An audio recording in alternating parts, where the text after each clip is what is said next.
Have you talked to me 739 times and retained your sanity? No? Somehow, yes. Or just didn't, in Colson's case. Gave up on sanity around 450. Yeah, Colson's broken, right? Yeah, I'm full broke. Going full Miami Heat this episode. Yeah, you're gonna be able to We tell took him right out the into gate with my boomerang. That's only sort of works. As it hits you right in the face. Oh, now I'm excited. Yeah. It's gonna be a classic. Wait, no, going first in the boomerang's the best spot. Oh, do you want me to pick you first? I didn't know you could call dibs on first. Yeah, right? It's like shotgun. You just called shotgun on the boomerang? That's a weird thing. Yeah, so just prepare to... It'll be great. It'll be perfect. Yeah, so just prepare to... Y'all motherfuckers don't watch us play throughout the year, to tell you the truth. I'm gonna be real with you, and I don't care if I get fined.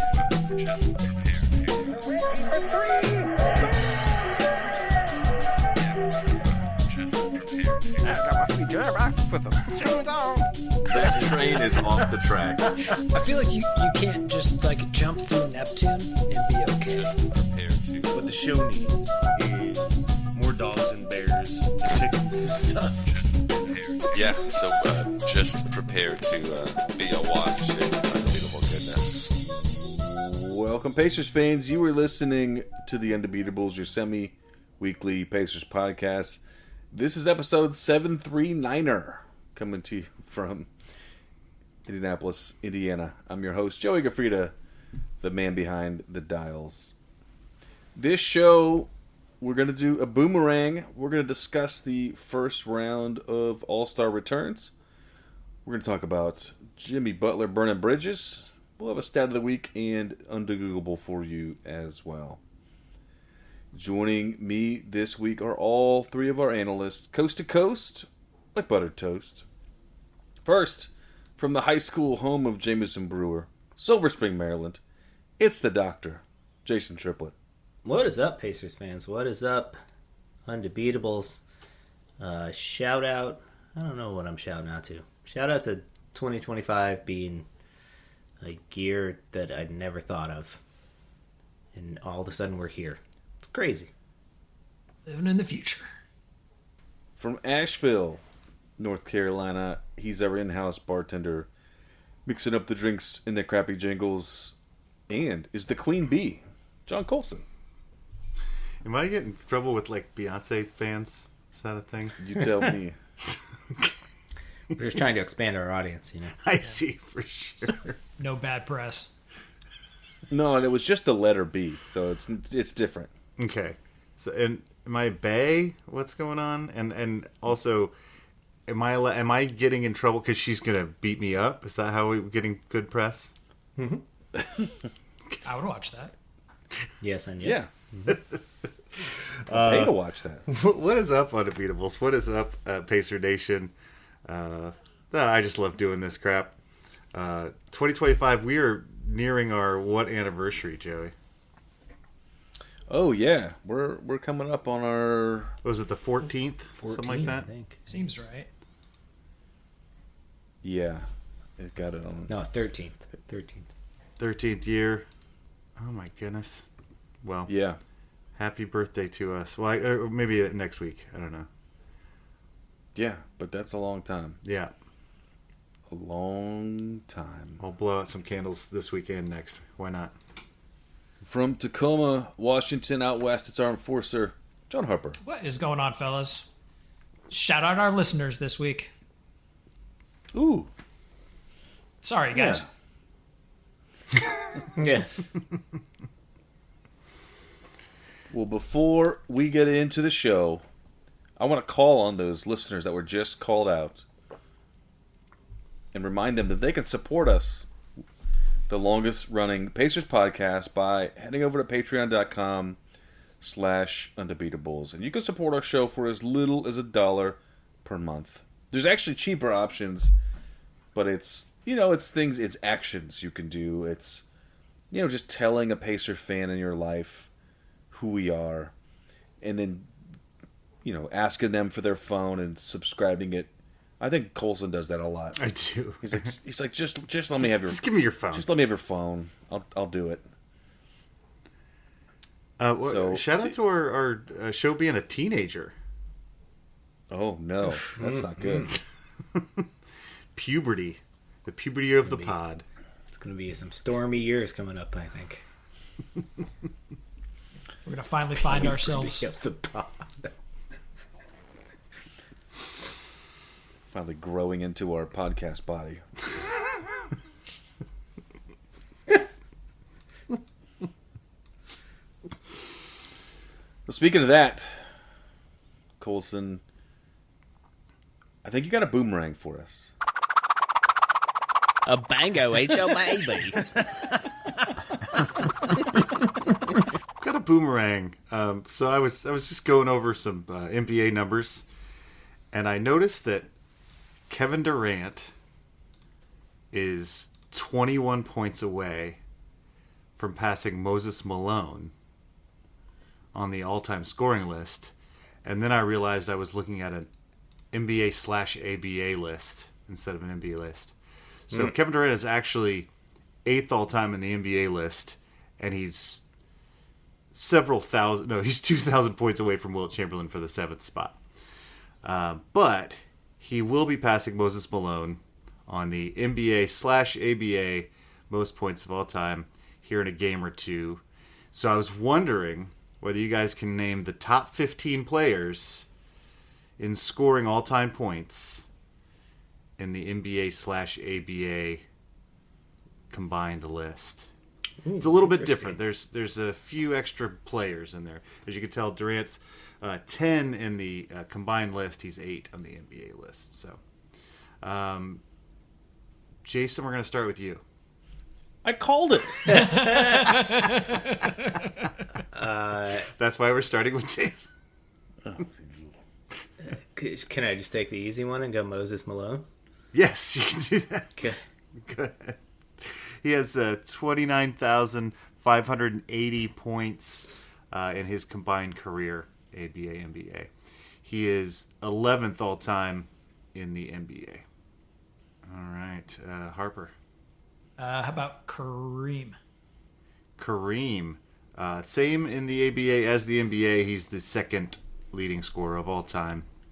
38,387 points. I have to start writing these down. 15's too many. Joey. So this is, again, it's top scorers, NBA, ABA combined, right? Yeah, but you're gonna know most of them because most of them are gonna be the ones that are in the NBA list. LeBron James. LeBron James is correct.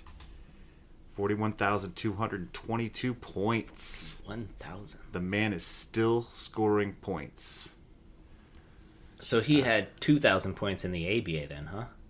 He's been around a while. Yeah. Let's see. Jason. Karl Malone. Karl Malone. He's third all time. 36,928. Harper. About that Michael Jordan guy. Michael Jordan, 5 all time. 32,292. How many did you say LeBron has? 41,222. He's got 9,000 more points than Michael Jordan. Yes. Jesus. Joey. Kobe. Kobe, 4th all time. 33,643. Jason. Timmy Duncan. Not on the list. Yeah, he's 20 all time in the combined list. He's 17 in the NBA's list. Brutal. So, yeah. Harper. I'll take the other big man. General. Sorry, that's his insurance. Shaq. Shaq 11 all time in the combined numbers. He has 28,596 points. Recently passed by Durant. Actually, 1,000 points ago. So, Joe. If it's better than Timmy D, then Think of another giant human. okay. I guess they're all giant humans. I mean, yeah. Except T.J. McConnell, but Right. it's not him. Let's say Vince Carter. He played forever. Vince Carter did play forever. He's 24th all time in the NBA ABA list. Harper. I think you were looking for Wilt the Wa- Stilt on that Wilt one. the Stilt. Oh yeah. How did I forget? about him? 7th all No. time, 31 for 19. Thought we had done him. Yeah. Guess not. We also you Piper. also missed number 6, Dirk Nowitzki. Is Mel yeah. Daniels on the list? Mel Daniels is not on the list. Your boomerang sucks then. Number 8, Julius Erving, which is interesting because he is not on the top. Oh gosh, Oh yeah, because he's 50? split, right? yeah. So he is. Oh, I would have never got that. He's 8th all time in the combined list, and he's nowhere to be seen on the NBA list. I mean, he's somewhere, but I can't see him. So that means he's nowhere. Just because you can't see him doesn't mean he's That's right. not there. That's how math works. and eyesight, I think too.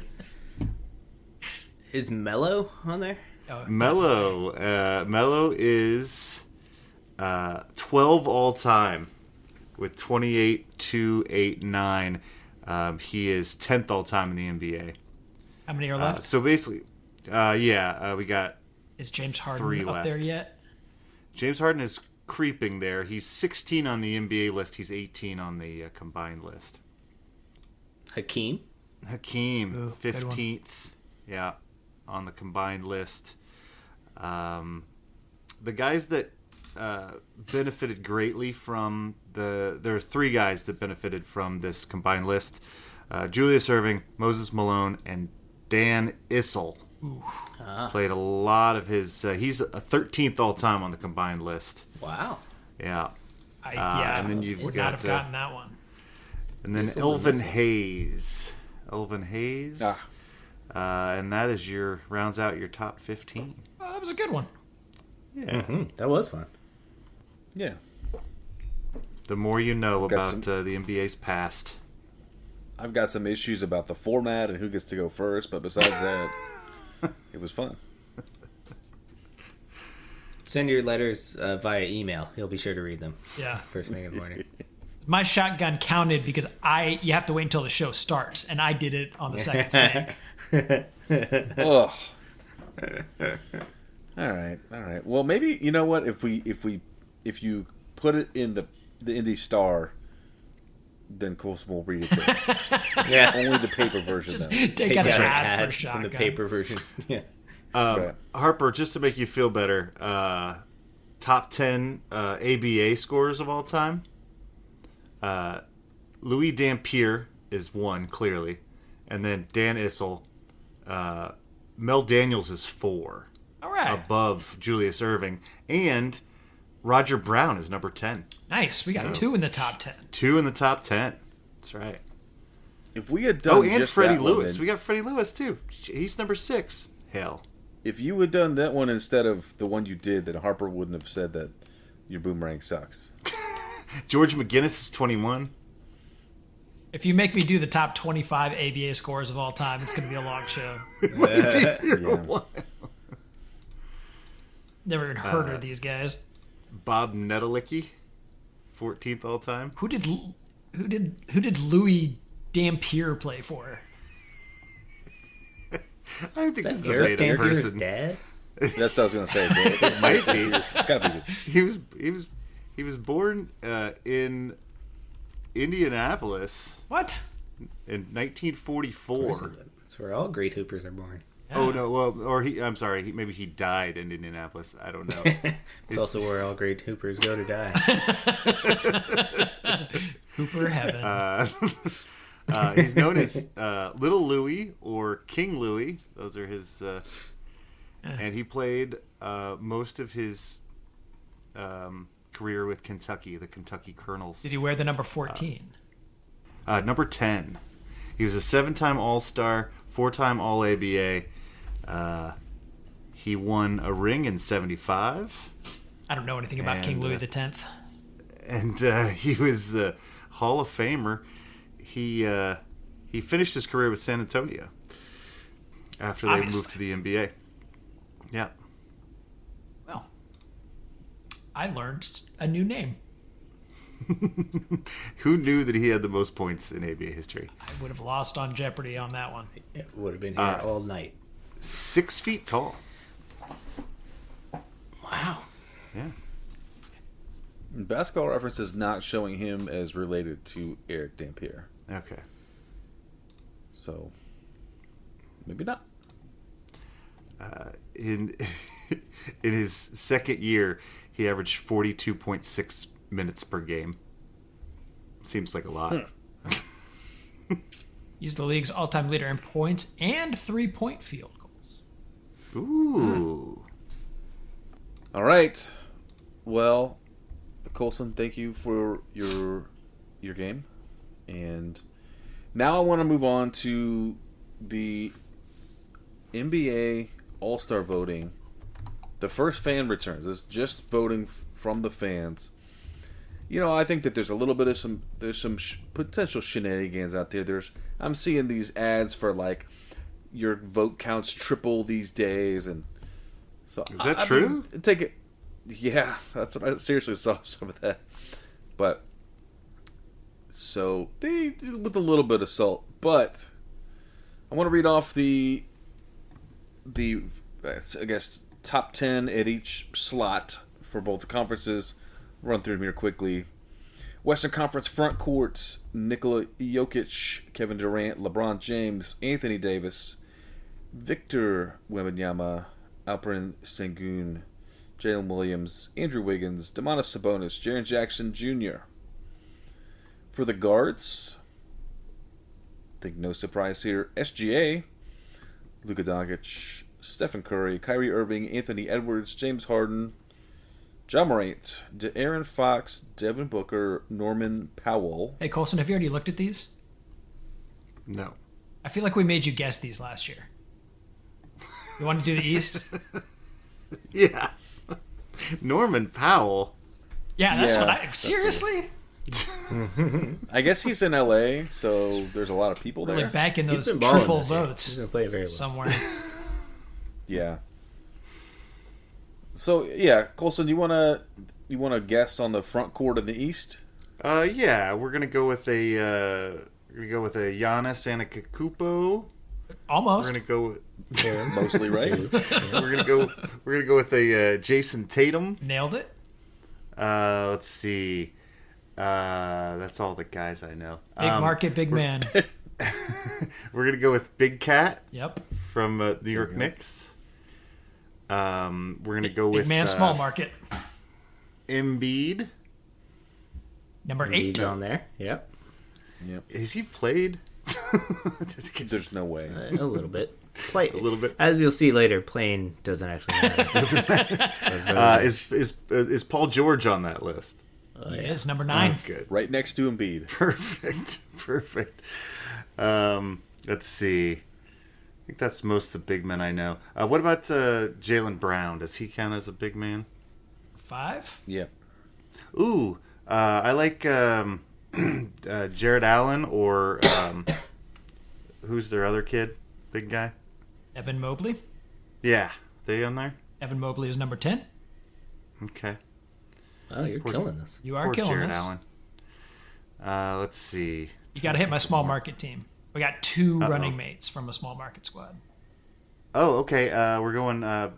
Well, this isn't a small market, but is Paolo on there? Even though he's been injured, Yep, Paolo he is. Banchero? That's a smaller market. it's smaller. Yeah. And he's got a running And mate. then, Wagner. Yep. Nice. Is that all the guys? There's just One more. one outlier. He's been in the news a lot lately. Jimmy Butler. Dumpster fire at 6. They have him listed as Really? Miami. Is that right? Currently, yes. That is wild. How is he on there? He sucks. This is the fan vote, and as what you always tell me is the fans don't know what they want. That's Well, true. if some of those Miami fans could rescind their vote, they may want to take this opportunity to do so. They may not be Right? happy with their superstar. Right? All right, so then let's go down for the guards in the Eastern Conference. Colson, Damian Lillard. he's a guy. Okay. Brunson. Yep. Got 3 and Okay. 4. Okay. Spida Mitchell. 2. Correct. Okay. And it's not Brunson, huh? Right. A little surprising. Yeah. I like. Do you think the Maxwell's on there? Maxey is number Maxie. 7. Thank you. Thank you for knowing what I meant. Vernon Maxey, I think is his name. Yeah, exactly. Let's see. Oh, what about the ball, LaMelo Ball? Is he on there? He's number 1.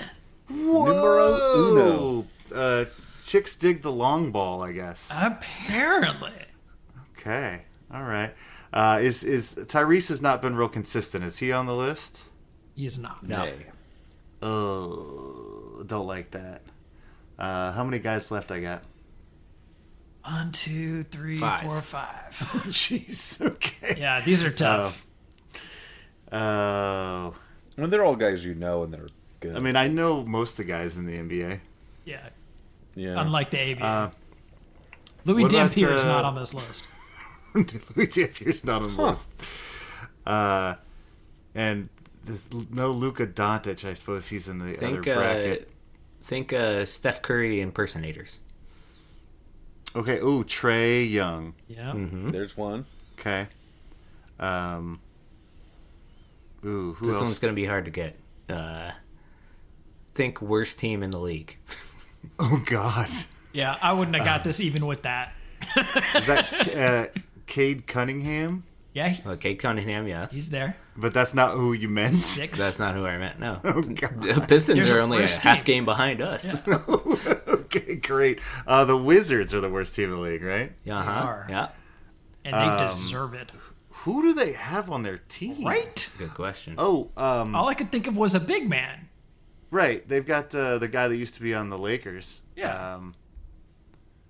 Oh man. Oh yeah. The guy who's all he's doing is just scoring a bunch, and he's not good for winning. You got it. That guy. Yep. Yeah. I mean, they that have a guy. bunch like of a those wizard. guys. It's the guy who played for Golden State. Yep. Yep. Yeah, that guy. Got it. All right, next one. Jordan Poole. Yeah. Jordan Poole. Thank you. He's on And the then 2 list. left. Let's see. Yeah, he's number 8. He's not even 10. We'll go from let's see, go from defending- worst to think- best.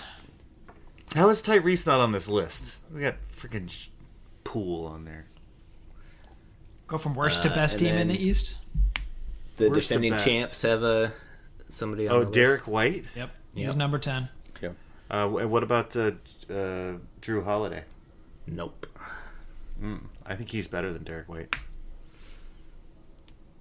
Derek White wants some words with you. That's fine. I'm okay with that. And We can have some words. yeah, last one's tough. Got any hints? Well, I think that he's a potent teammate of Jimmy Butler's. What? The best I can do. Is that Hero? Tyler Hero? Yeah, it sure is. Yeah. Really? Number 9. Over Halliburton. No Halliburton. Oh man. Well done. All right. Well, I feel like the fan base needs to get its act together. Yeah, I feel like if just we vote, then we can get Halliburton on there. Because it's bound to be more than Jordan Poole. That's a Travis Hamockery. It's just bizarre, man. I mean, he did score 4 points the other day. Our guy? And- Yeah. Yeah. I mean, I've been disappointed in America for a lot of things for many years. But the fact that LaMelo Ball is leading East guards But a lot. by a By lot, a lot. It's not He's close. he's might a be fun... the most disappointed I've been in America. I don't know. Wow. There's a lot of reasons to be disappointed. All right. Well, here's if you want to make a difference. You gonna send us the link? I can. So if you go to will you email me the link and then text me that you No. sent it? no, everybody, I'll just say it on the show here, Okay. and I can trust everybody else to just go to there. It's just a But you go to weird way to communicate. Okay. vote.nba.com. But Wait, specifically, do I have to type that in? ugh, This is nonsense. just tell your Siri to do that Okay. for you. Yeah. Go to vote.nba.com, and then Friday, January 10th, Friday, January 17th, and Monday, January 20th are triple vote days. So your vote will count 3 times on those days.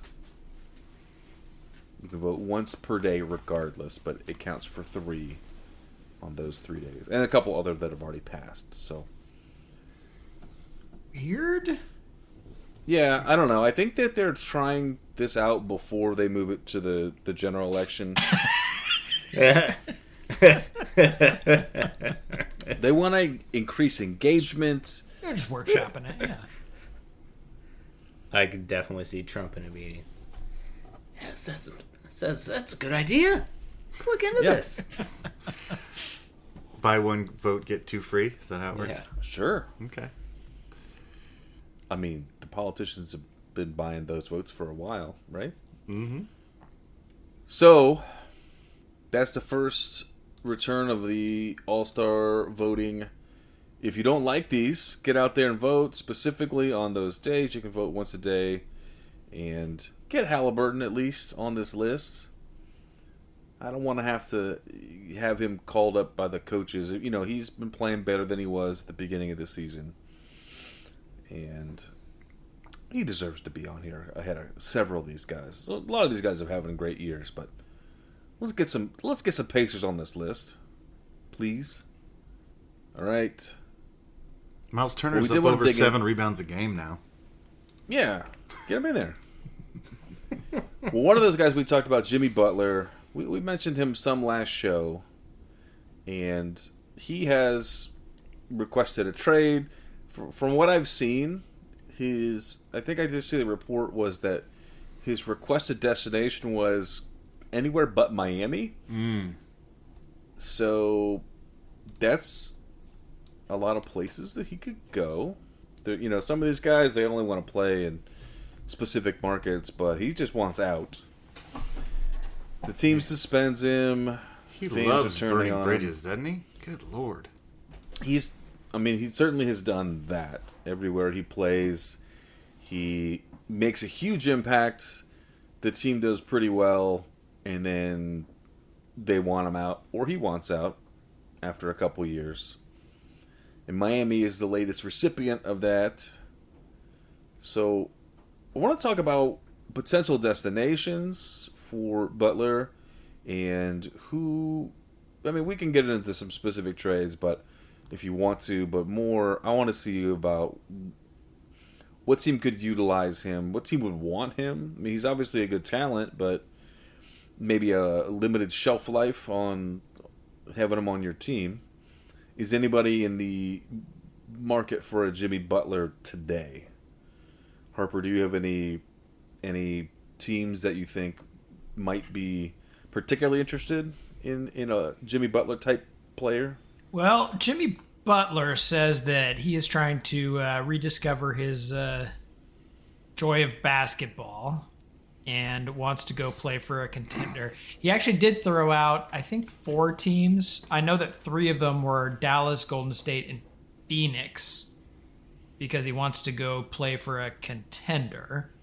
Although, in fairness, he also said before the seasons that it was going to be no shenanigans this year, and he's up to all the shenanigans. So I don't know how trustworthy a source he is at this point. He's making $48 million this year.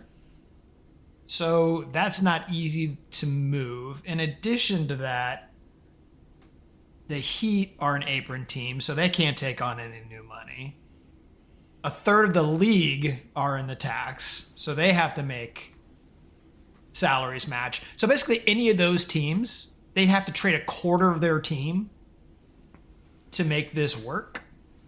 So it's going to be really tough to move them anywhere, in my opinion. It's going to have to be at least a 3, maybe a 4-team trade.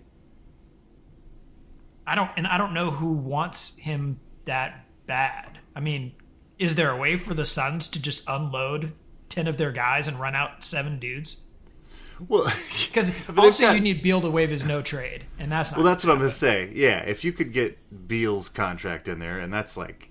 But he's got a no trade clause. So that would match perfectly. Yeah, but I don't think he's going to want to go to Miami. But maybe he will. Well, and then you've got. But Butler also has a player option next year, which will pay him $52 million. And also, I don't think Miami wants that trade. They don't want Beal. Why would they want Bradley Beal? Yeah, that's true. Yeah, do they really want 10 guys? Draft picks, but I don't think Phoenix has any more draft picks to. Right. Yeah, people were saying that Houston would be a good matchup, because they've got so much young talent that they could sort of funnel to Miami, which sounds good to Miami. Also, maybe Houston wants just a veteran leader in there, take them up a notch because they're. I don't know. Do you want Jimmy Butler to be your veteran leader? Is that the? I don't know. I mean, he does help winning, and when he's motivated, he's a top 25 player. Yeah, absolutely. I mean, great in the playoffs if you can get there. Houston's got tons of assets. I feel like a team that isn't being talked about a lot are the Pelicans. Don't they have a ton of draft picks and assets and stuff like that, and are doing horribly right now? Yeah. So, do you think Miami would take up a Zion reclamation project? They definitely would, right? Oh, yeah. I mean, if you could get out of Jimmy Butler with a Zion Williamson, a 35-year-old Jimmy Butler, and get a Zion, I think you take it. That would be perfect. Get him on the Miami 0% body fat training regimen. That's right. Well, and Ingram's been trying to get out of New Orleans. Is that going to work? I like those pretty good options. They've got big contracts too. I mean, nothing like $52 million, or whatever, 48. Yeah. I mean, previously when Jimmy Butler forced his way out of these other cities, he was much younger. I think he was 29 when he left Chicago, and he still had to spend a year in Philly before he got anywhere. Right. I don't spend some time in Minnesota Yeah. before he had to go to where he wanted to go. Yeah, before he forced his way out of there. I don't know if this is going to work out for this dude. But. Well, I don't want to pat myself on the back, but I will. I definitely called this in our season preview pod. I think I had said that this would be the end of the Jimmy Butler era in Miami, because Riley had basically called him out essentially by saying, you can't just play for the playoffs; you got to play all year. And I just had a feeling that those two guys wouldn't reconcile. They both seem fairly stubborn. I've seen some chatter about, playing chicken with Riley. It seems like the discussion, around that is that Riley does not care about. He cares about his team. He's not going to give an inch on anything. And I think the only thing that Butler, he has got that player clause. So if they don't find a good deal, they gotta move him. There's, I don't know how much coddling you're gonna do to get him to go where he wants to go. I think that really only matters to the recipient side. Like if you go to, is Houston going to want to trade for him, or New Orleans is one of these non-contending teams? Do you want to do that when he can do whatever he wants and not stick around? I mean, he's gonna probably for $50 million, dollars. Yeah, I mean, the probability is high he's going to opt into that contract. Yeah. I guess after that, then he could bitch his not- way After out that, of he's there. 36, and he's, right? Yeah. you know, he's injured all the time. I don't think he's going to have a long tail to his career, personally. I mean, he's in incredible shape often, but also always injured. So Yeah. plus, he's got that big face coffee thing. You know, is Sure. the second act of his career. So yeah, I mean, does he have a no trade clause? Did I miss that? Or I don't think he does. No. Yeah. So But I mean, I agree is with the you, team Joey. It's gonna not like Riley cares about making friends with No. any of the. No. Riley traded agents Shaq, out there. Dwayne Wade. He doesn't care about you. It's true. Yeah, and he doesn't have to, appease the player agents because all the players want to go to Miami anyway. Right. So like, Right. They're always on the list of destinations, so right. he can do whatever he wants. Well, we'll see how this plays out. There could be some good drama going forward. It would be nice to see. It would be interesting to see a shakeup. I mean, if you were Houston, would you guys do it? No. No. Because you I like might- what they're building around. You think? Yeah. I think The that Fred Van Vliet, even though he's green not having like an all-star year, is a better like leader for them. Sure. I mean, and Joey, is this? I'm assuming this falls into your not in my backyard. I'm assuming you don't want Jimmy Butler. Oh, no way! Not even a little bit. I mean, basically, you could just package Siakam and Nembhard and get him. No. Get out of here. You would No, solve we're one not- problem and create so many others. Right. Look, we have so many coffee places in Indy already. I don't want more.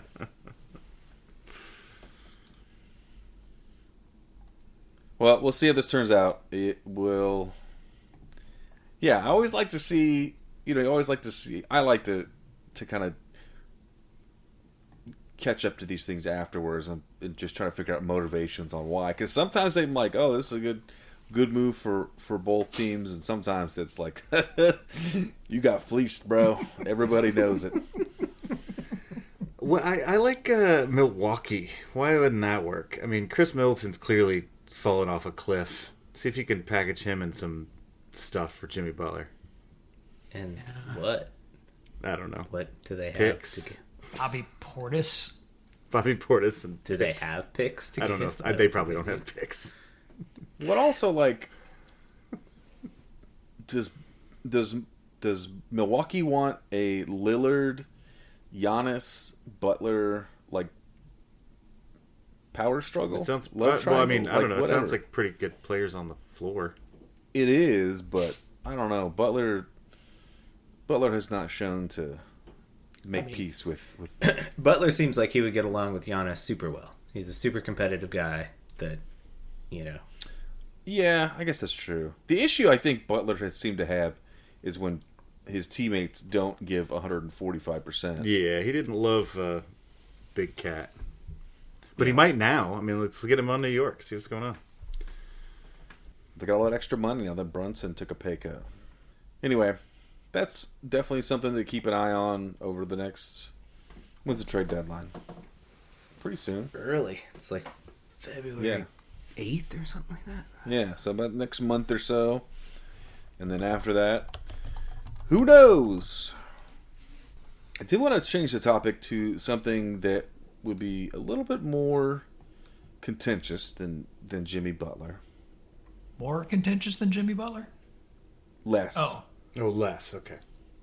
Did I say more? You I did definitely say meant more. less. Well, I would say less generally, but it depends on who you are. There might be a small subsection of people who get real riled up about this, but it's my stat of the week. Joey, stat of the week. And this week, it's about birds. Specific birds. And we now have the world's oldest known wild bird that has laid an egg. And let's get some guesses on how old this bird is. I'll go ahead and give you, it's a Laysan albatross. That's what I was going to guess. Yeah, that's why I wanted to I was get going to say that out Eastern there. albatross, but yeah. Okay. Okay. No, it's... So we know that this is the oldest wild bird ever or currently? No, giving well, birth? ever that we've known. That we've been able to documented. track. Okay. Yeah. So they had... I can tell you, they tagged the bird in 1956 after it laid an egg. And its name is Wisdom. And In so it laid an 56, egg. it's at least 70 years old at least. Almost, yeah. Almost 70 years old. So you're saying it's older than that, Joe? Yeah. I mean, I was Seems I've said that. I was going to guess 80. 80 was my guess. That's now seeming maybe low. Can we go for 100? They said they said you couldn't, but here you are. Split the difference. I'll say it's 90. Well, it is on the lower end, so 74 Okay. years old. That's it. Because that's an they- old-ass bird. That is an old ass bird. It's an estimate. It's an estimate, but they don't.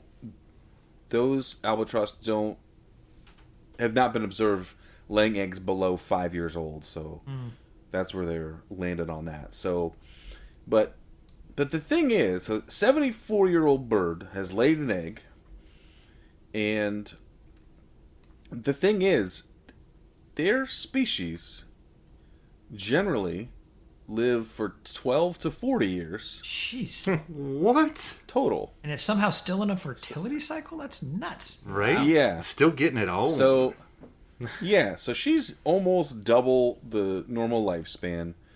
Still Doubles doing her like the thing. top end of the lifespan. Yeah. Still enjoying herself. Right? And the oldest other bird, of the species that they've known about at any point before was 45 years old. So she's 30 years past that, and still working it. still working it. They said there's another 70 to 80% chance of the egg hatching. So it's not a guarantee, but pretty high chance. But And what do she's doing her thing. they like lay an egg a year or twice a year? I don't know. Every couple of years? I don't. The article that I'm looking at does not show like that. But the species generally mates for life, but she is thought to have outlived at least 3 mates. So she's an albatross cougar Yeah. Without a doubt, she has. or whatever. I don't know what's past cougar. Albatross. Well apparently. past albatross. Yeah, that's interesting. I mean, obviously, so like humans lose their females, at least their reproductive capabilities. But do other species do that?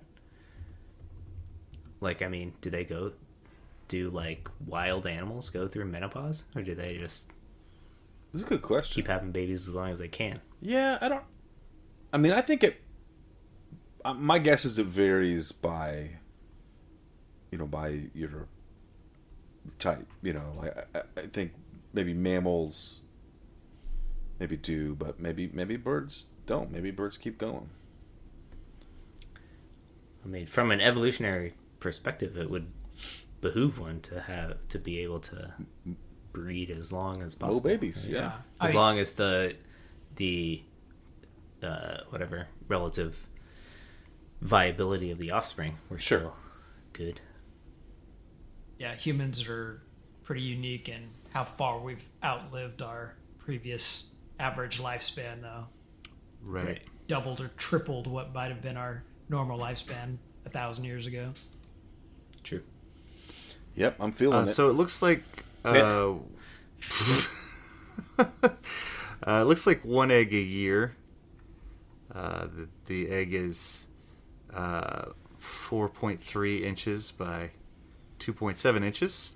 Incubation period 62 to 66 days. Nestling period 165 days. So What's that? Would they? that's when they're in the nest, I'm assuming. Oh, I see. Okay, after the hatch. After they hatch, right? Okay. According to Science ABC, menopause isn't a common occurrence among animals. Besides humans, only certain cetaceans, such as killer whales, narwhals, and belugas, experience menopause. Many other animals lose their reproductive ability as they age and then die. Got a little dark on me. It got real dark real fast. All right. Well, in that scenario, I think menopause seems like the way to go. Is that a much better option? And shout out to all the ladies out there. I know it's easy for me to say that, but... All right, guys. The last topic we got for this show is an undegoogleable.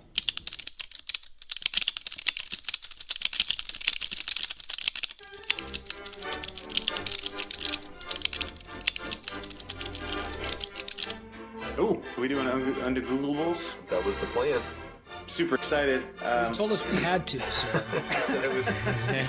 You said we signed up for it. In the end, it's going to be better and more true than Google can give you. Harper, I know you've been cooking up some stuff for us. What question do you have for us this week?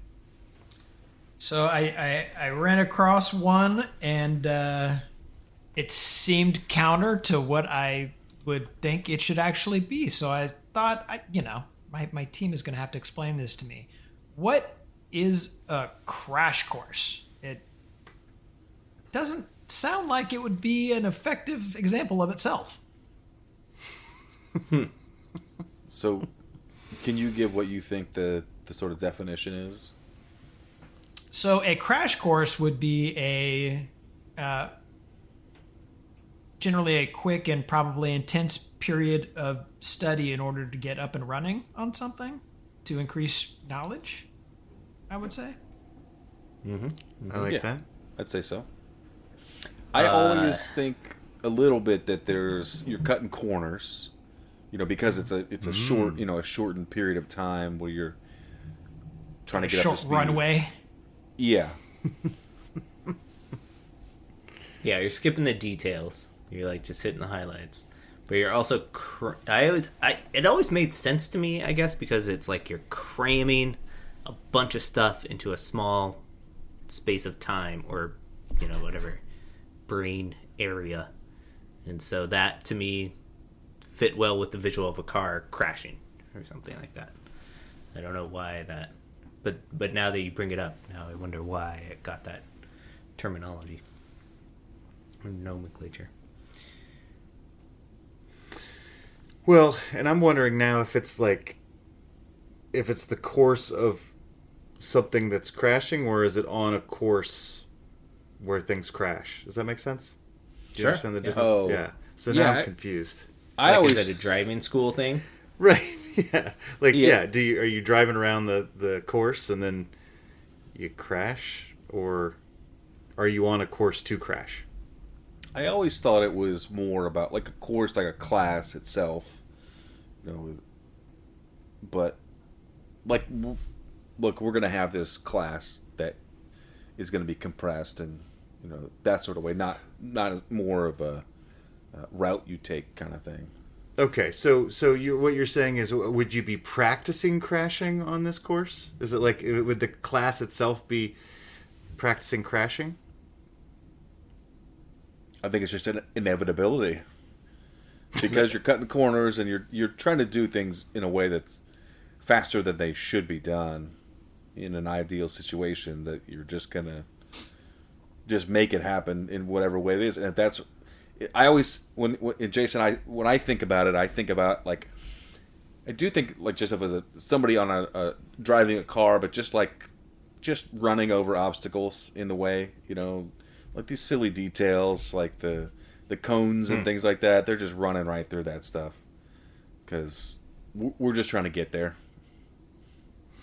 So Interesting. I love the visual of that, but I mean, if but of course, it's taking a class, right? So we've taken a class that we were taking and crushed it, made it.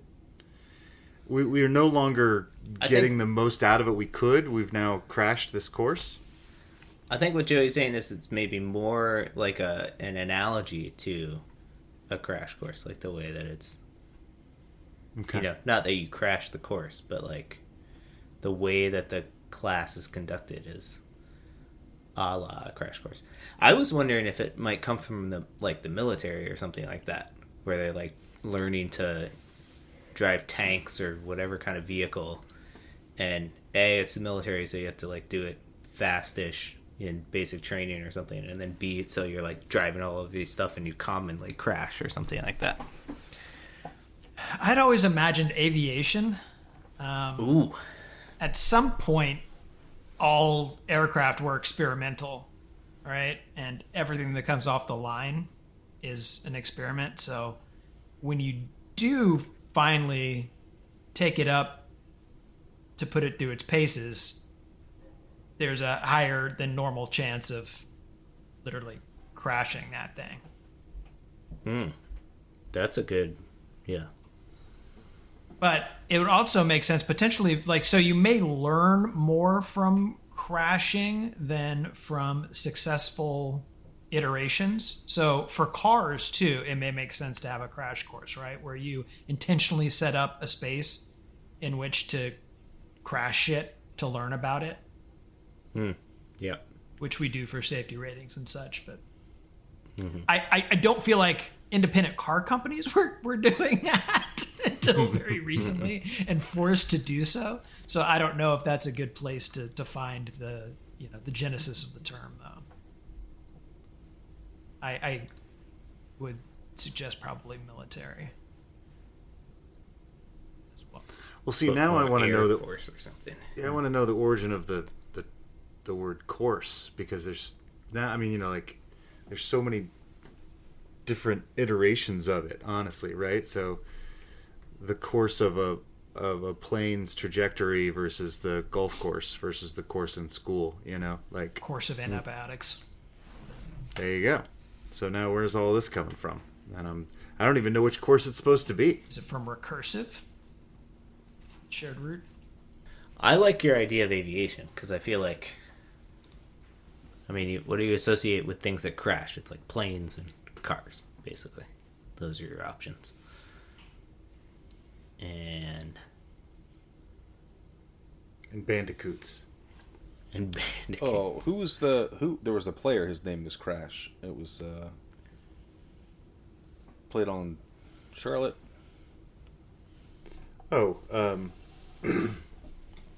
Gerald Wallace. Well done, sir. Well, internet, but yeah. Good Oh, job. Google. Harper, you were thinking like early days of aviation? Like Orville and Wilbur? Or like a little bit later, like military, World War I, World War II-ish? Yeah. That's a big gap of time, I guess. But Yeah, I was maybe even thinking jet age, so maybe post World War II or even NASA. Oh.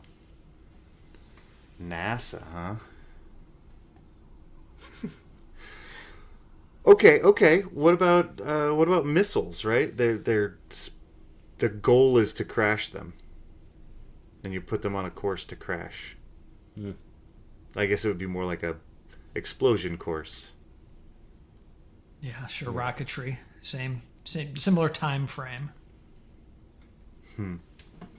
And same people doing it. People who do rockets also do airplanes. All right. Well, I'm gonna go. I'm going Shakespeare. It's gonna go hard, right? I like it. Yep. I like the aviation thing, but I think earlier. I think like World War One-ish or World something. War One. Like that. We crashed a lot of planes in World War One. Yeah. Yeah. Joey, what you got? Yeah, I think the plane thing seems it's like it's a good fit. First use as a noun is in the 1940s.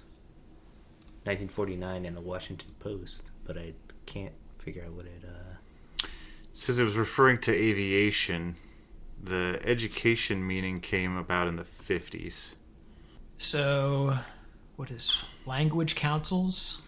It's a weird website.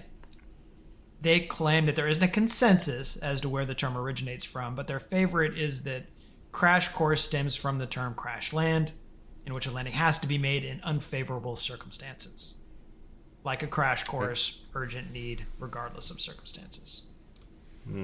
So we've got to get this, got to get our study on for this class. There's no option. So this article says that was quoting the online etymology dictionary, saying that the term originated in 1958 and evolved from the term crash program. I don't know if that's not really very helpful. Well, kind of. I mean, so yeah, this is crash courses were crash preparations in aviation and military.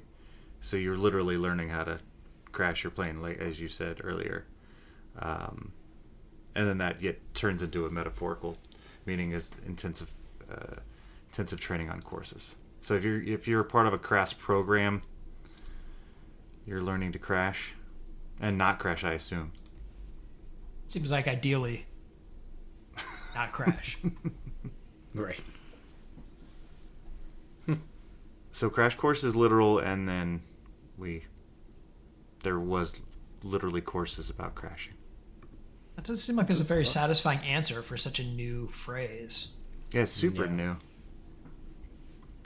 Yeah, you figured that they'd be able to follow when it changed to metaphorical. Yeah, But I'm nonetheless going to say that we nailed it. Yeah. Oh, yeah. I mean, it definitely. was Shakespeare, right? So the idioms claims that the phrase crash course emerged in the 20s and 30s. It started becoming common in the 20s and 30s as references to crash courses appeared in books, articles, and programs. Do we have a citation for that? No, we don't. But it says early uses indicated emerged in aviation and military training where pilots and soldiers needed to learn complex skills and procedures quickly. Crash courses were crash preparations. It's succinct, but not well documented. Hastily teaching things like navigation, flight techniques, and combat strategies. Definitely something you just want to do hastily. Just throw it all in there. Throw it at you. Get out there, kid. Good luck. That does kind of sound like World War II. Yeah. Yeah. Right. You know enough. Go kill some Germans. All right. I'd say we nailed it. Yeah, I nailed it. Nice. So Shakespeare it is, right, Colson? Yep. Well, now I'm gonna. So, I always had this visual of a practice race course where people were just smashing into the wall. So, I don't know if I can keep that anymore. Go from demolition derby to airplane demolition derby. Fair enough. Yeah. Now I just have a plane crashing in a field, I guess. Well, hopefully you learned a little bit. We'll learn a lot about the ABA, NBA scoring. We talked about the All-Star returns, and get out there and vote, particularly on the triple days. I think you just need an NBA ID and just get out there and vote. We'll be back with you next week to talk about the week of Pacers basketball. Until then, you can find us on Twitter. We are at Undebeatables. We're on Facebook.com/The Undebeatables. Our website, theundebeatables.com. There's also a contact form on there. You can use that to send us a message. Email. Old Reliable comes to me. Shout out at theundebeatables.com and at the website /store is where you can check out some merch. For the architect Donnie Walsh and our once and always Hall of Fame coach Bobby Sick-Leonard, turn out the lights. The party is over. Wow. Slow burner. You had so many notes. I was in my feels. Yeah, that was the opposite of a crash course. Yeah. Prolonged. Gregorian chant-esque. Might be the name of the show.